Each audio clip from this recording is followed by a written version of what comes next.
waliwo n'abasajja ng'akuteekamu ye nga ky'osaba kyakuwa ky'osaba kyakuwa and n'akuwa buli kimu ky'oyagala.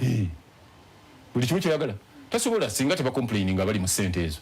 Buli kimu ky'oyagala tasobola kikuwa. Anti buli kimu in quotes kye baagala nti the success of my marriage is measured ku mmotoka gye nvuga ku apartment gye nnene ku TV gye nnene ku ku sente ze bampa. That is what some people call a successful marriage.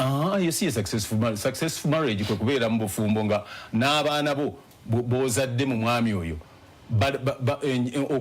enkolagana yammwe bajja appreciatinga. Tekigasa kubeera mu bufumbo nga bakuba buli kimu motoka bazikuba buli kimu naye nga bakulunda bulunzi. Muba temwagalana batuukira okulunda sirowooza nti ba successful marriage.